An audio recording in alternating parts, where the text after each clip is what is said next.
મહાત્મા જ્ઞાને સહિત નિષ્ઠા રાખનાર સાધક સેવક હરિભગત એ સદા સુખી થાય જ. બરોબર સમજો. થોડું અઘરો સબ્જેક્ટ છે, ધીમે રહીને સમજવા પ્રયત્ન કરજો.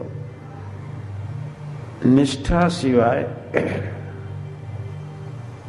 ભગવાન તમારી સાધના શરૂ કરતા જ નથી, અથવા નિષ્ઠા સિવાય પ્રભુનો સંબંધ ક્યારે દ્રઢ થાય નહીં.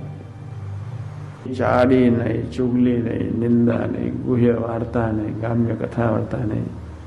એક વ્યવહારિક વાતો કરી નાખી છે માનવ બનવા માટે. આવી સામાન્ય વસ્તુ આપણા નજરમાં ન હોય તો આપણા માર્ગને યોગ્ય ન કહેવાય. શિક્ષાપત્રીમાં લખ્યું ચાડી ચુગલી અમારા હરિભક્તો ન કરવી. ચાડી ચુગલી નહીં, કોઈની નિંદા, કોઈની ગુહ્ય વાર્તા બીજાની આગળ, ગ્રામ્ય કથા વાર્તાનો આપણે કોઈ સંબંધ નથી.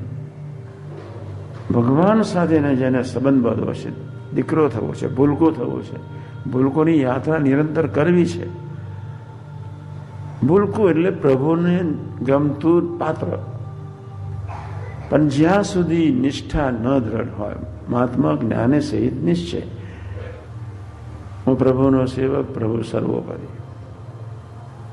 ભગવાનને 4 ઉપનામ મળે છે. તું સદા દિવ્ય સાકાર સ્વરૂપ અને તારા ભક્તો સદા દિવ્ય સાકાર છે. એક વાત ધીમે ધીમે સમજવા પ્રયત્ન કરજો. પછી આવે છે તું કરતા હરતા, તું જ કરતા હરતા છે. પછી આવે છે તું હિતકારી, કોઈ દિવસ અહિત કરીશ જ નહીં. પછી આવે છે મંગલકારી. ભગવાનના 4 ગુણોનો વિચાર, એ દિવ્ય છે, અને ભક્તો દિવ્ય છે, એ હિતકારી છે, એ મંગલકારી છે. 4 ગુણમાં એક ખતરનાક શબ્દ છે કરતા હરતા. ધીમે રહીને થોડોક સમજાવવા માટે પ્રયત્ન કરું છું. અને આ શબ્દ જ્યાં સુધી સમજીશું નહીં ત્યાં સુધી ભગવાનના દિવ્ય સ્વરૂપની સાથે ક્યારે હેત થશે નહીં, સંબંધ નહીં થાય, તમે સુખી નહીં થાવ. અને સંબંધ દ્રઢ કરવા માટે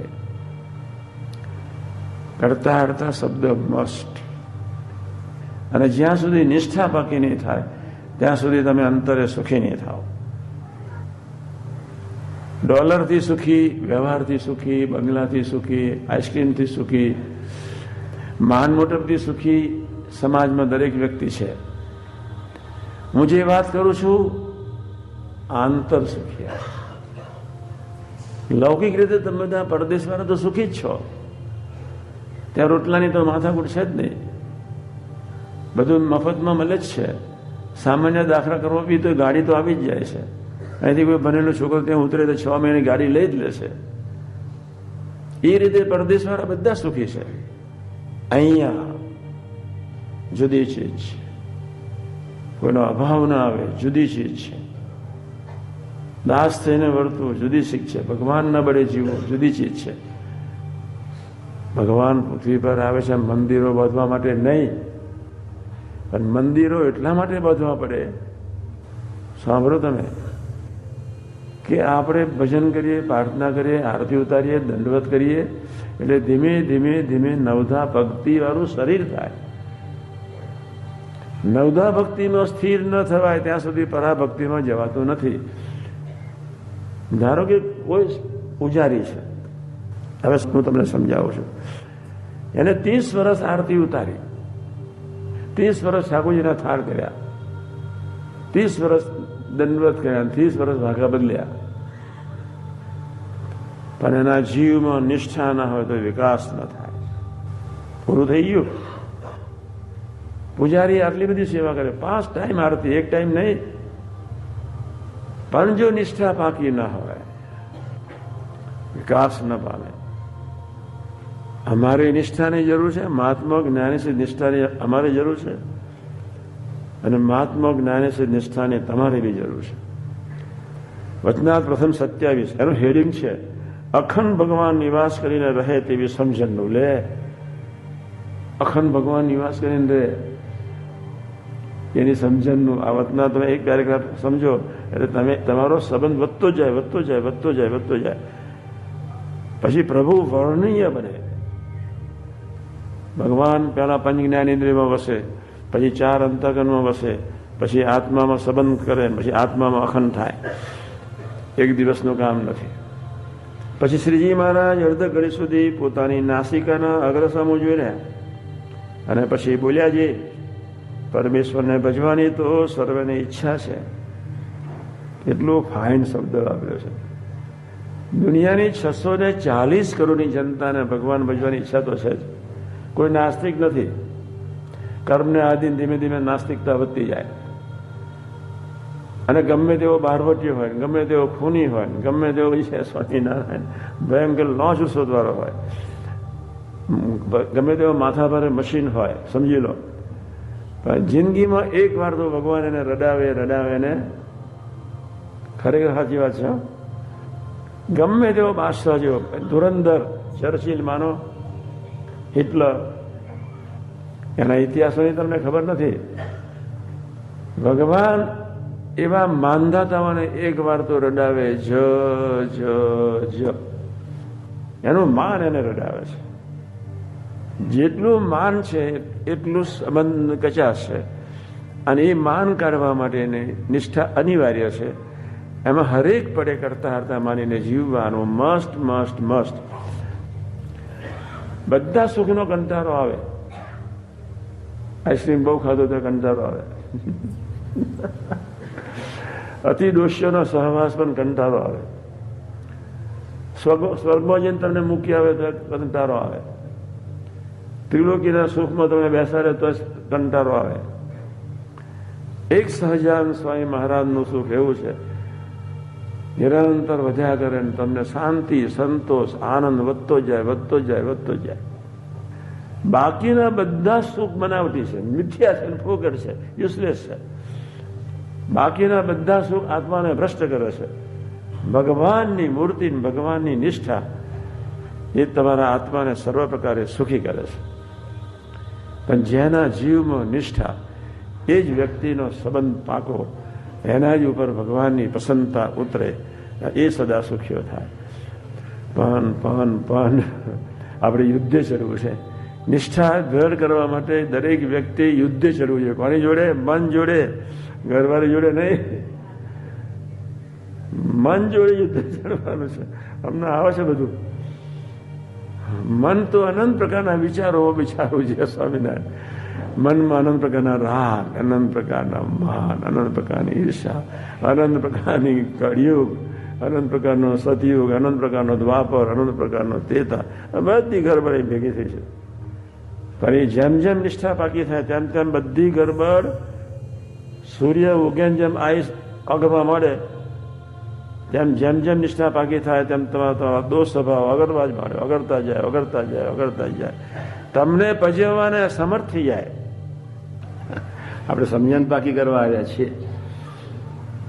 દુનિયાની કોઈ પણ વ્યક્તિને ભગવાન ભજવા છે જ. પરમેશ્વરને ભજવાની તો સર્વેની ઈચ્છા છે, સર્વેને ઈચ્છા છે, પણ સમજણમાં ફેર છે. માટે જેની આવી સમજણ હોય તેના હૃદયમાં ભગવાન સર્વ પ્રકારે નિવાસ કરીને રહે છે. ખાલી બે લીટી બરોબર સમજજો કે જેની આવી સમજણ છે તેના હૃદયની વિશે ભગવાન સર્વ પ્રકારે ઓછા નહીં, 99.9 નહીં, સર્વ પ્રકારે નિવાસ કરીને રહે છે. સમજણ ઉપર સત્સંગ છે.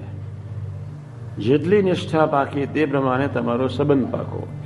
હવે અહીંયા આખું વચનાદ આપણને કરતા હરતા ઉપર લઈ જાય છે. તેની વિગત જે એમ સમજતો હોય, જે કોઈ સાધક આમ સમજતો હોય એમ વાત કરે છે કે આ પૃથ્વી જેની રાખી સ્થિર રહી છે, ડોલાવી ડોલે છે, તારામંડળ જેનું રાખ્યું અદ્ધર રહ્યું છે, જેના વરસાવ્યા મેઘ વરસે છે, તથા જેની આજ્ઞાએ ગઈને સૂર્ય ચંદ્ર ઉદયસ્તપરાને પામે છે, તથા ચંદ્રમાની કળા વધે ઘટે છે, પહાડ વિનાનો સમુદ્ર જેની મર્યાદામાં રહે છે, તથા જળના બિંદુમાંથી મનુષ્ય ઉત્પન્ન થાય છે, તેને હાથ, પગ, નાક, કાન અને આદિ 10 ઇન્દ્રિયો થઈ આવે છે. આકાશની વિશે અદ્ધર જળ રાખી મૂક્યું છે, તેમાં ગાજવીજ થાય છે. એવા અનંત આશ્ચર્ય તે સર્વે મને મળ્યા, એવા જે ભગવાન તેના કર્યા જ થાય છે. જીવનમાં કસોટી એ ટાઈપની પ્રભુ કરે ત્યારે તમારી ધીરજ ન જાય. પછી ભગવાન સાનુકૂળતાના દિવસો 24 કલાકની હરેક સેકન્ડમાં ઊભા કરી દે. નિષ્ઠાની કસોટી જ્યારે ભગવાન આપણા જીવનમાં કરે ત્યારે આપણે સ્થિર રહીને કરતા માની ભજન કરીએ. મારો કહેવાનો મતલબ એ છે, કોઈ પણ સંજોગોમાં ભગવાન આપણને દુઃખી કરે નહીં. આપણે નિષ્ઠા પાકી રાખીએ, કસોટીમાં પણ પાકી નિષ્ઠા રાખીએ. કસોટીમાં પણ મનુષ્ય ભાવના આવે, કસોટીમાં બી સહાનુકૂળતા એને આપવી છે, પણ પ્રતિકૂળતામાં પસાર કરીને સહાનુકૂળતાનો જે સ્વાદ આપવો એ જુદી વસ્તુ છે. આપણા જીવનમાં સહાનુકૂળતા હોય અને એમાં પ્રતિકૂળતામાં લઈ જાય એની પાછળની ભાવના એક જ છે કે આપણને કરતા હરતાની નિષ્ઠા પાકી દ્રઢ કરાવવા માટે જ અને આપણને ભજન કરાવવા માટે જ. બાકી કોઈ સંજોગોમાં સુખ શાંતિ અને આનંદ સિવાય બીજું કોઈ ચીજ હોઈ શકે નહીં. પણ આપણી નિષ્ઠારૂપી ખીલી કેટલી પાકી છે એનું દ્રઢ કરાવ્યા પછી સુખના દરિયા છે. ઘરમાં બી હોય, તમારા મિસિસ ગરમ થતા હોય છતાંય તમારે ઠંડે કલેજે સ્વીકાર કરવાનો. તમારો ભાઈ ગરમ થતો હોય તમારે ઠંડે કલેજે એનો સ્વીકાર કરવાનો. મંડળમાં અંદરની આત્મીયતાને ઠંડે કલેજે સ્વીકારવાના. ધીમે ધીમે ધીમે ધીમે બધું સરસ થશે. પણ કરતા હરતા શબ્દ માનીને સ્વીકારીએ તો જ્યારે ફળ સ્વરૂપે અભાવમાં ન જઈએ. અભાવમાં ન જઈએ એટલે આપણું પુણ્ય ન જાય. આપણી ચડતી આધ્યાત્મિક માર્ગે આ પરીક્ષામાં આપણે પાસ જ થયા કરીએ તો સંસારમાં સમાજમાં જ્યાં રહો ત્યાં એક શબ્દ ગમે ત્યારે સિદ્ધ કર્યા સિવાય છૂટકો નથી.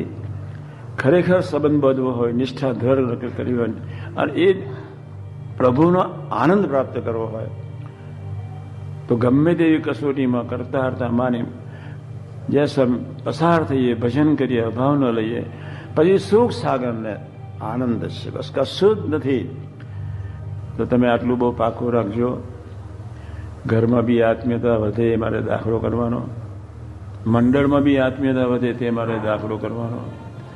આપણે દરેકનું પુણ્ય લેવાનો સ્વભાવ રાખવાનો. કોઈ આપણી પર જે સમયને આક્રમણ કરે તો મહારાજના ભાવથી સ્વીકારીને એની સેવા કરતા રહેવાનો. પણ એના તરફ ક્યારે અરુચિ ઊભી નહીં થવા. અક્ષરધામમાં છે એવા ભાવથી બધાની સેવા કરતા રહેવાની.